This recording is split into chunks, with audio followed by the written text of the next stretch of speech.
It gives me enormous pleasure to announce the winner of this award. I'm only sorry that Claire can't be here to do it herself. So this year's most influential woman in UK technology has been standing up for the rights of women and girls to do tech since she was at school, where she led a petition and a protest against the fact that girls had to do sewing and needlework and typing while the boys did metalwork and woodwork. She won, of course, although she admits this means she's still better at welding than sewing. Not that that's a problem, as we would all agree. After leaving school at 16 with no qualifications, thanks to undiagnosed dyslexia, she worked as a model for a while before eventually earning an MBA and finding her way into the tech sector at PwC, where she first encountered the male domination of the industry. A few years later, she wrote the technology and innovation strategy for PwC and made sure diversity was embedded as part of that. Her subsequent research into the reasons behind the lack of women in the sector led her to create a charity, Tech She Can, focused on influencing change in the workplace, in schools and colleges, and with government, to make sure that everyone has the opportunity to participate in developing technology, and for women to play an equal role in how the world works. Last year, she left PwC to pursue this goal at Tech She Can full-time. The programme now has 200 member organisations, 800 registered champions, and has reached more than 130,000 children. For these amazing achievements and a lifetime of working for equality in education and the workplace, the most influential woman in UK technology for 2024 is Sheridan Ash.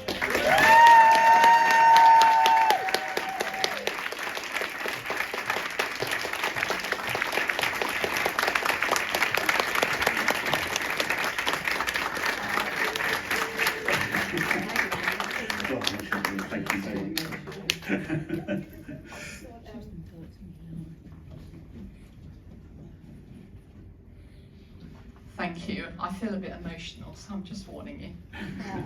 It was really weird hearing somebody talk about my life like that.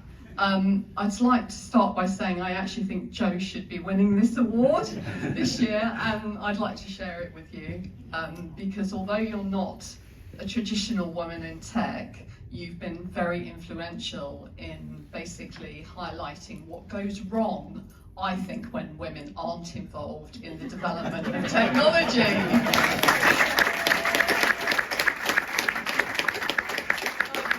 Just got a few things that I want to say, and I'm just going to go like that because I'm glad I wrote them down, because I am a bit emotional and I probably wouldn't be able to remember everything.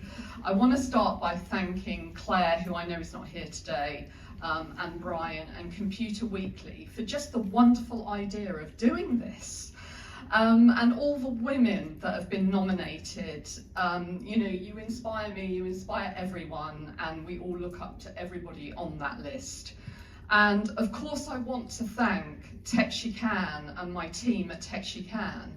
This is recognition for them as well. It's not just me doing it on my own, and I've got a fantastic co-CEO, Claire, who I think was number 11 on the list as well. And all the supporters. I mean, we heard earlier around 200 companies, and there's hundreds of women and men that have supported Tech She Can over the years. So I just want to thank all of them. I don't know about you, but I really like a good story, and we've heard a few good stories today. And every single woman that's been nominated and recognised has a great story to tell. And I'm very fortunate because I'm related to two great storytellers. One is my husband, Mark, who's here today. And he tells stories about technology and innovation and the positive impact that they have on individuals, the community and the world, on the economy. And it was meeting Mark that transformed me actually pivoting into a tech career when I was at Imperial doing my MBA. And the other key influence for me as a storyteller is his brother, my brother-in-law, who is actually Philip Pullman, and I know that many of you will know who that is. And you'll have heard of his Dark Materials. He's probably one of the greatest storytellers ever. And he's also written a book about how to tell stories. And he always advises to tell the path, not the wood. And we've heard a bit about my path, undiagnosed dyslexia. I went to a terrible school in an exotic place called Wellingborough, or we used to call it Well Rough, and there was quite a few signposts that got defaced saying that, and I should have probably got arrested, but unfortunately didn't. I became a single parent early on in life, and my son Michael is here today as well. And there's nothing like a child and being a single parent as the biggest motivator you will have to do well ever in your life. So he has been my greatest motivation. Yet, all of that, there was a path for me. There was a path for me to pursue a career in tech. And I've had the good fortune of then being able to influence hundreds of thousands of children and young women through Tech She Can. And we heard earlier around 130,000 children over the last couple of years that we've reached directly in the classroom, but nearly 600,000 children have watched our lessons online all over the world, and we're only just getting started. But what I've learnt over the years is that really what matters is knowing that there is a path that others have made before, and that you do have a path, and that's what all the nominated women in this room represent. They represent the path, they are the role models.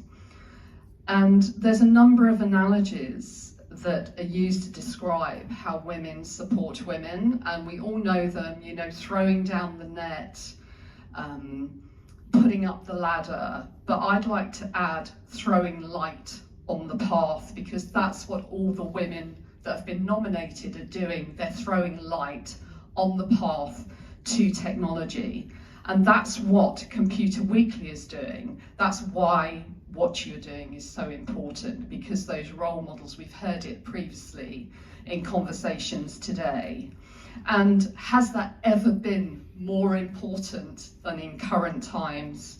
I'm reading a book by Kara Swisher called Burn Book. If you haven't read it already, I highly recommend it. She spent 35 years writing about Silicon Valley, and she tells the stories about the power of the tech bros and the dire consequences for our world if we don't have better diversity in the creation of technology. Could this be any more relevant than in our world today? We all know that women are very much needed in that creation of the technology that is creating the world in which we live. Now, I know that's a slightly serious note to end on, but times are challenging right now. And it's why events like today matter so much. Women supporting women and men supporting women to make the world a better place. So I want to finish by just acknowledging the one person that I should think means the most to us in all our lives, our mothers. So she's guided me on the path, but the reason that I mention her today is because I'm convinced she persuaded every single person in Wellingborough, those she knows and those she doesn't, to vote for me.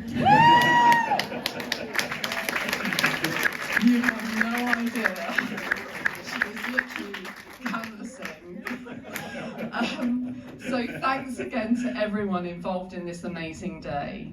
And for all the women that were nominated, please keep shining your brilliant light on the path to inspire others to follow. Thank you.